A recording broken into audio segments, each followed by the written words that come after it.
한 분의 사연을 좀 소개해 주세요. 이분도 아마 애 때문에 한혜경 씨 굉장히 고민스러우신 것 같은데요. 그죠? 제가 한번 할까요? 네. 원장님 안녕하세요.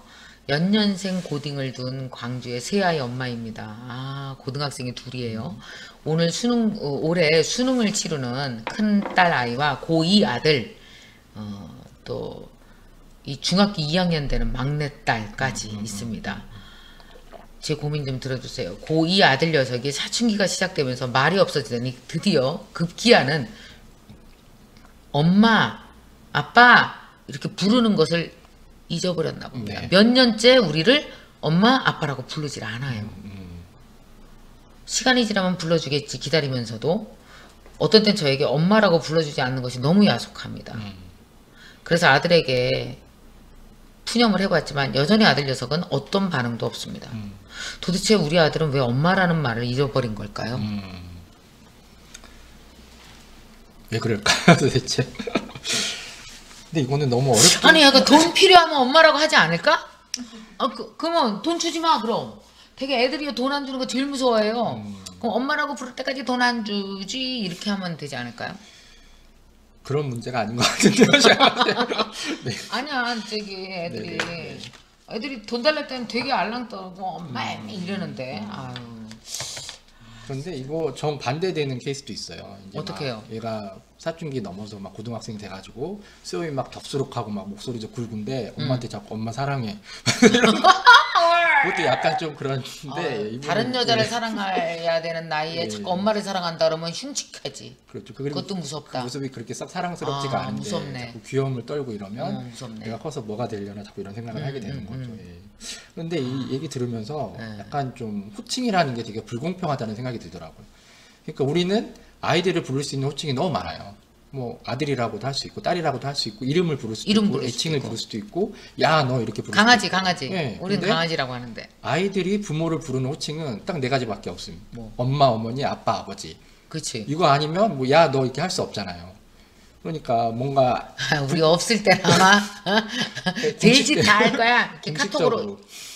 공식적으로. 그래서 뭔가 저희는 기분이 나쁠 때 기분에 맞춰서 그 호칭을 그냥 알아서 부르거든요. 아이들에 대해서. 근데 아이들은 자기 기분에 따라서 선택할 수 있는 호칭이 없는 거예요. 그쵸. 그랬을 때 뭐가 안 맞는다 싶으면 입을 닫아버리는 거예요. 아하. 그래서 아마 이 문제가 시작된 것 같아요. 잠깐만 왜 사춘기가 되면서 이제 나 이런 애들 또 봤거든요. 이 아이뿐이 아니다. 내가 많이 얘기를 들어서 하는 얘기예요. 엄마라고 안 부른대요, 애가. 그러니까 이게 뭐냐면 엄마라고 안 부르는 마음 속에는 나는 애들한테 이게 있더라고. 남자애가 갑자기 확 자랄 때는 관계를 틀면서 자라잖아요. 그렇죠. 엄마와 아들, 귀여운 아들과의 관계가 아닌 남자로서 휙 클 때는 이게 관계를 이렇게 부러뜨리면서 크거든요. 그러니까 엄마한테 이렇게 아들 노릇을 하기보다는 하나의 인간으로서 더 존중받고 싶은 생각도 좀 있고 그렇죠. 뭐 이런 여러 가지가 있지 않나 생각도 하는데. 자, 그런 생각이 들면 응. 호칭이 이제 엄마에서 어머니로 바뀌게 돼야 되거든요. 본인도 그걸 알고 있어요. 예를 들어서 제가 지금 선생님 앞에서 우리 엄마가 어제 뭐 했어요. 그러면 뭔가 좀 이상하잖아요. 어머니라고 표현을 해야 되잖아요. 그렇죠. 그래서 그렇게 생각이 바뀌고 내가 존중받아야 된다는 생각이 들면 호칭도 스스로 바꿔야 된다는 생각을 하게 돼요. 그때가 사춘기 때거든요. 근데 굉장히 많은 아이들이 실패를 합니다. 마음속으로는 이제 어머니나 아버지라고 불러야 되나라고 하는데 너무 어색한 거예요. 근데 엄마 아빠라고 부르기에도 뭔가 간지러운 거예요. 그러면 어떻게 해야 될지를 모르잖아요. 그러면 잠시 입을 닫는 시기가 있습니다. 저도 그래서 한 3년 정도 아빠를 아빠라고 안 불렀던 적이 있어요. 근데 저는 실패를 해서 아직도 아빠라고 부르는데 그래서 남들 앞에서는 뭐라고 호칭을 하기가 참 그래요. 굉장히 어려운 자리에 갔는데 저희 아빠는요 이러면 좀 이상하잖아요. 그렇지. 네. 그래서 아이는 아마 그런 호칭에 대한 그런 게 수줍고 뭔가 불편하고 그런 건데 여기서 문제는 엄마가 그거를 되게 서운해 한다는 거예요. 네. 그럼 아이가 어떻게 생각할 거예요? 되게 미안하잖아요. 그렇지. 그러면 자기 미안한 이런 거를 엄마는 또 몰라주는 사람이 되는 거예요. 그럼 아이는 이제 억울해지기 시작하는 거예요. 그 억울증이 커지면 뭐가 되냐면 우울증이 되고 불안증이 되는 거예요. 맞아. 저는 모든 정신병의 그 초기 단계가 억울증이라고 억울해서 시작해. 맞아요. 억울한 억울해서. 거예요. 네. 그래서 저는 이런 일이 왜 일어날까 생각해 보면 그리고 이 엄마가 어떻게 해야 되나 그러면 네. 굉장히 뻔한 답일 수도 있는데 공감해주는 수밖에 없습니다. 아이에 대해서. 그게 뭐냐면 사실 엄마도 그렇게 크는 아이가 되게 어색하잖아요, 사실은. 저도 제 딸이 크고 있는데 점점 커갈수록 아직도 아이 같기는 하지만 약간 이걸 어떻게 내가 대해줘야 되나? 라고 굉장히 뭔가 좀 복잡한 감정이 들 때가 있거든요. 특히 이제 성이 다른 거잖아요. 그렇죠, 아들이랑 그렇죠. 엄마랑 성이 다르잖아. 나는 그렇죠. 언제가 제일 그랬냐면, 그러니까 아들이랑 엄마랑 되게 어색한 순간이 몇 번 있어요. 아마 딸이랑 아버지도 그런 어색한 순간이 있는데 막 내가 씻겨주고 막 이러다가 어느 순간 이제 내가 목욕탕을 데리고 갈 수 없는 시기 되게 그러니까 그 되게 아프게 헤어져야 돼 목욕탕에서 뭐 그게 되게 헤어짐이 슬프다. 목욕탕 같이 못 가고 그러니까 엄마 나랑 같이 목욕을 못 하는 시기가 와요. 옛날에는 엄마 홀랑 벗은 거 보고 아들 홀랑 벗은 거 보고 막 이렇게 하다가 서로 어색한 그걸 보면 안 되는 때가 오는 거야. 그때 되게 슬퍼. 그 그렇죠. 헤어져야 돼 막. 엄마 목욕한다. 너 먼저 할래? 이때 되게 슬프고 그 다음에 또 뭐가 되냐면 옷을 갈아입는데 옛날에는 아들 앞에서 뭐 홀라다가 뭐 다 갈아입잖아. 근데 네네. 아들이 밖에 있는 걸 알고 문을 잠근다든지 문을 슬그머니 닫고 내가 옷을 갈아입을 때 그것도 헤어지는 거야. 그렇죠. 또 뭐가 헤어지냐 하면은 얼마 전에 우리 아들이랑 둘이서 여행을 갔거든요. 근데 한 침대에서는 자는 건 어색하더라. 그렇죠. 이제 애가 크잖아. 서로 좀 그렇죠. 그러니까 내가 이리 와 같이 자자 엄마랑 나는 그랬지. 그랬더니 발이 돼 엄마. 아유, 나 소파에서 잘게. 그러는데 소파에서 자는 게 맞는 건가? 그거 되게 서운했어.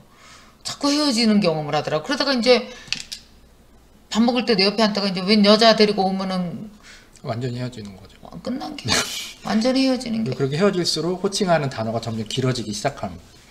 엄마에서 어머니로 한 단계 길어지는 거죠. 그럼 이제 헤어질 때가 됐구나 이렇게 생각하셔야 되는데 이 근데 한혜경 헤어지는 게 맞는 거야. 이 한혜경님도 그렇게 헤어지셨어야 되는데 문제는 이제 이분은 아무 그런 뭐 내가 뭘 잘못한 게 없다고 하시는데 얘기를 들어보니까 정말 치명적인 실수를 하나 하고 계시더라고요.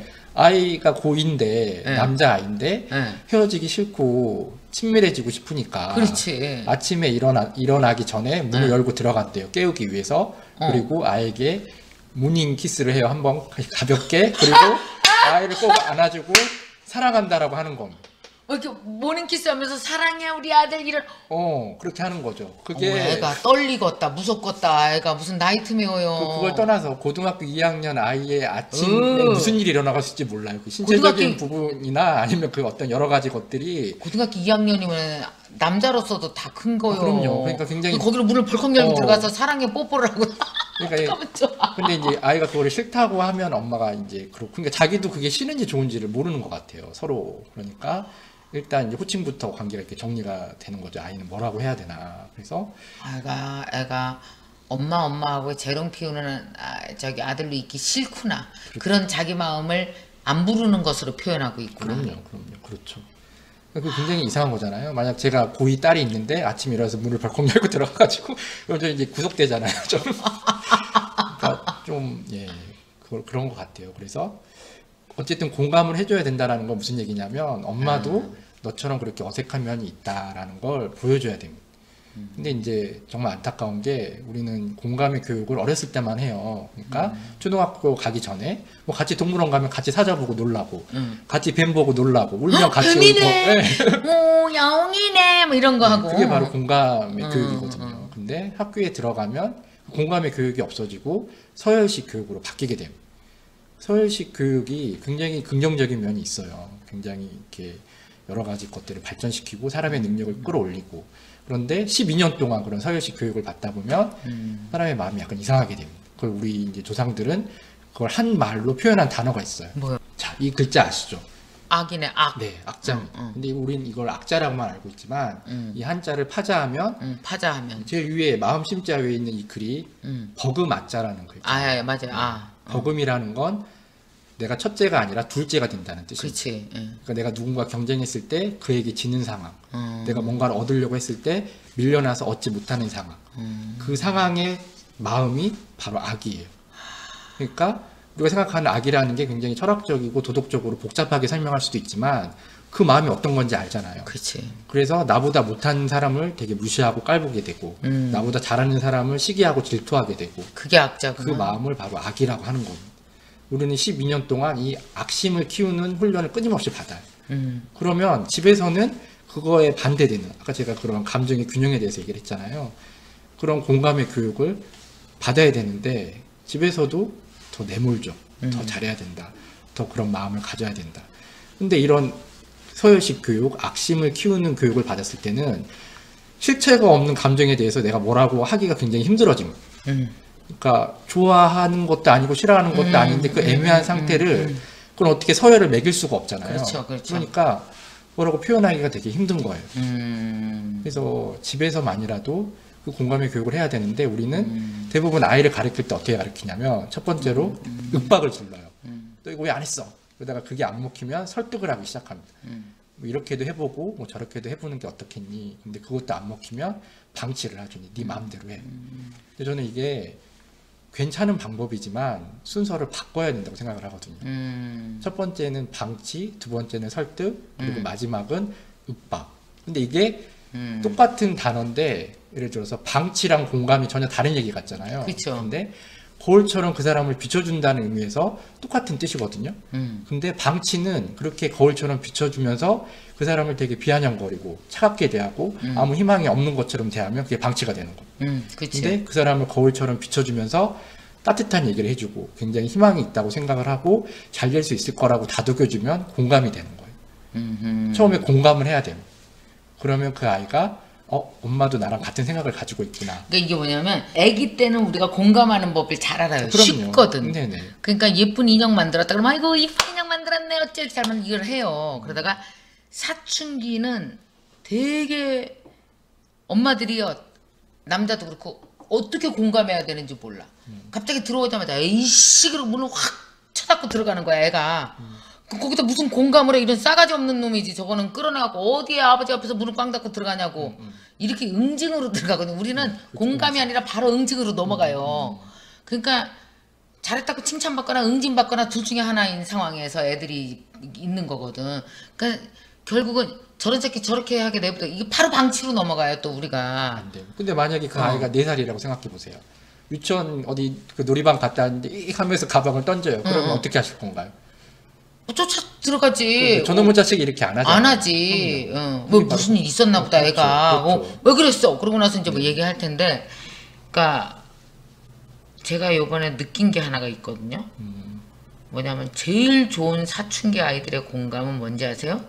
그 시간이 지나갈 거라고 믿어주는 게 공감이에요. 그렇죠. 너는 이 시간은 지나갈 것이다. 그리고 지금의 현재의 너는 이렇게 하는 게 그다지 이상하지 않은 정상이다. 애들을 키우다 보면은요, 애들이 이렇게 몸부림을 치면서 클 때가 있고요. 태도가 다 달라요. 이렇게 웃으면서 클 때가 있고요. 울면서 클 때가 있고요. 그 시간이 있더라고요. 이제 내가 요번에 옥상에서 그 야채를 기르면서 느낀 건데, 야채도 인간이랑 똑같아. 이렇게 조그만 모종 작은 거, 요만한 걸 갖다 심어 놓잖아요. 이렇게 해서. 그러면 처음에 아무 문제가 없어요. 중간에 꼭 병이 난다 하면 야채가 뭐 진딧물에 감염되건 뭐에 감염되건 한번 그렇게 돼요. 그럴 때 만약에 이제 내가 저번에는 한번 어떻게 했냐면 이렇게 야채가 잘 안 크길래 이제 거름을 좀 줬어요. 그랬더니 다 누렇게 뜨는 거야.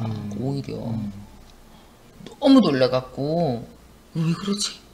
며칠이 지났더니 걔가 그 걸음에 반응하는 중에서 적응하는 중이었던 거야. 맞습니다. 네. 그랬더니 누렇게 뜬 잎들이 몇 개가 사라지고 나더니 안에서 새순이 나오더니 드디어 그 땅에 적응하더라고요. 아주 뭐 내가 언제 그랬냐는 듯 피어오르는 거야. 그때 내가 만약에 누렇게 그 뜬 잎이 무서워서 막 약을 친다든지 무서워서 막 뭔가를 내가 막 내 맘대로 했다면 걔한테 시간을 안 준 거예요. 그렇죠. 혹은 뽑아냈을 수도 있어요. 죽네. 시간을 안 줬을 텐데 걔가 그 새로운 땅에 적응할 수 있는 걸음에 적응할 수 있는 시간을 주니까 얘가 자라나더라고. 그래서 내가 느낀 게 우리 아들도 그랬거든요. 고등학교 들어가서 엄청 힘들어했고 거기에 완벽하게 적응되는 시간이 필요했고 이걸 자기가 헤쳐나갔거든요. 가장 어려운 시기를. 근데 나는 이 아들도 그런다는 생각이 들어. 고등학교 1학년, 2학년이라면 얘도 지금 이제 사춘기가 시작되면서 이제 중학교 때부터였을까 엄마 아빠라고 부르는 게 좀 적어지고 이런 거는 그렇죠.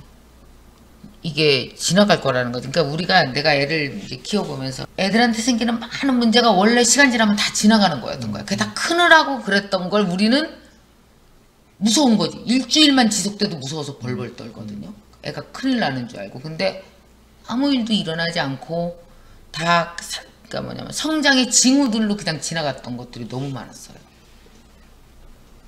그래서 이렇게 지켜봐주는 사람이 결국 친구잖아요. 그래서 그 사춘기 때는 그 친구들이 많이 컸어요. 왜냐하면 서로 그 변화를 겪고 있기 때문에 할 수 있는 게 서로 지켜봐주는 일밖에 없거든요.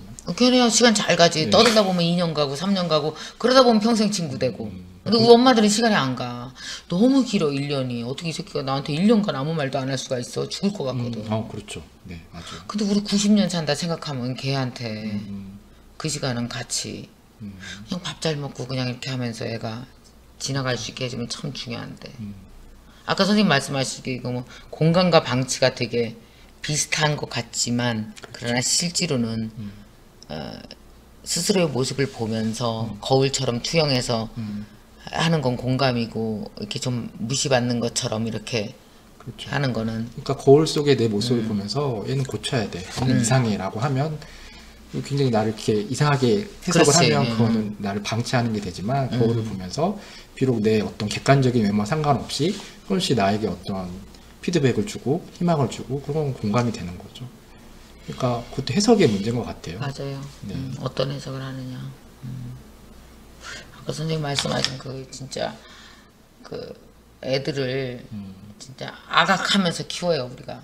그렇죠. 위로는 악소리가 나요. 나가 네. 키워요. 위로는 경쟁할 사람, 밑에는 약간 무시하고 내가 맨날 몇 등인지 내가 어느 위치에 있는지 매일 위치를 파악해야 되고 이게 사람을 진짜 그죠? 매일매일 악하게 만들죠. 근데 그것도 굉장히 중요하지 않다는 게 아니라 너무 살아가는데 중요한 스킬인데 그거와 균형을 맞출 수 있는 다른 힘도 역시 존재해야 된다는 거. 근데 그걸 해줄 수 있는 사람이 부모님 같아요. 그래서 그런 맞아요. 것들이 안 돼서 어떤 사회에서 성공한 사람들을 보면 굉장히 절름발이 같은 삶을 살고 있는 게 확연히 보여요. 맞아. 근데 내 얘기해도 되나? 네. 아까 선생님이 악자를 설명하시면서 잠깐 얘기했잖아요. 위로는 경쟁할 사람들 때문에, 그지? 내가 몇 등을 저놈을 따라잡아야 돼. 밑에는 내 밑에 사람들. 내가 가지고 있는 가장 큰 장점을 하나 얘기하면 나는 그 위과 아래를 안 봐요. 나는 그렇게 경쟁하는 걸 되게 싫어했었어요. 어렸을 때. 왜냐면 일단 어떤 느낌이냐면 되게 자존감이 상해요. 기분 상해요. 누가 나를 몇 등이라고 지적질하는 것도 싫고 그래서 저는 실제로 강의를 하면서 내가 우리나라에서 몇 등 정도 되는 강사인가를 한 번도 생각해 본 적이 없어요. 그냥 계속 나는 나만 보거든요. 나만 보면서 내 실력이 크면 그러니까 뭐냐면 나는 이렇게 안 보고 부피로 봐요. 응? 그러니까 직선으로 안 보고 부피로 보거든요. 나라는 사람을 평가할 때 나는 되게 그런 거. 그러니까 예를 들면은 나는 대한민국에서 그러니까 예를 들어서 내가 한 10년 전, 15년 전이면은 전혀 알려지도 않았는데 여기쯤 오는 강사야. 지금도 여기에 있어. 이런 느낌보다는 어떤 거냐면 내가 강사 처음 할 땐 요만했는데 지금은 이만해졌어. 나는 나의 부피를 보거든요. 그런 습관 때문인지 내가 우리 아이들을 대할 때도 순위를 안 매기고 내가 우리 아이들을 부피로 봐요. 그래서 이제 우리 아들이 얼마나 피아노를 잘 치고 뭐 일본에서 뭐 몇 등쯤 하고 이게 중요한 게 아니고 네가 작년보다는 이만큼 성장했다. 나는 대체로 우리 큰애도 얘기할 때 부피를 갖고 얘기하거든요. 나이가 들면 이게 커져. 두덕두덕 뭐가 많이 붙어야 돼. 그러려면 막 굴러야 돼. 굴러서 뭘 많이 붙여서 네가 이렇게 부피가 이만한 사람이 되어야 된다. 근데 부피는 남과 비교할 수가 없거든요. 이게 아니거든. 키 순서를 대는 게 아니라. 그래서 저는 아이들 키울 때도 그렇고 나를 키울 때도 그렇고 부피로 하기 때문에 정말 악소리 나는 그런 정서적 침해를 내가 덜 받고 나도 살았고 우리 아이들도 그런 걸 덜 주죠 저는. 되게 좋은 말 한 것 같지 않아 나 지금? 네. 되게 괜찮은 발견 아니에요? 이거 아니고 부피다. 나도 지금 처음 생각이 난 거거든. 아, 내가 나를 그렇게 보는구나. 그러니까 내가 제일 슬퍼질 때는 작년보다 올해 부피가 적어졌다는 느낌이 들 때. 그런 때도 있었거든요. 공부도 좀 덜하고 좀 내가 성장한 것 같지 않고 이런 느낌이 들었을 때 그랬던 것 같은데, 부피가 조금이라도 크면 커졌다 그러면 좀 포만감이 오자. 그래도 잘했구나, 내가 이런 생각이 좀 들고. 네. 몸이 붙지는 마세요. 부피가 커지더라고요. 네. 지금 농담이라고 지금. 네. 이 정도 실력입니다. 농담 실력이. 아 진짜.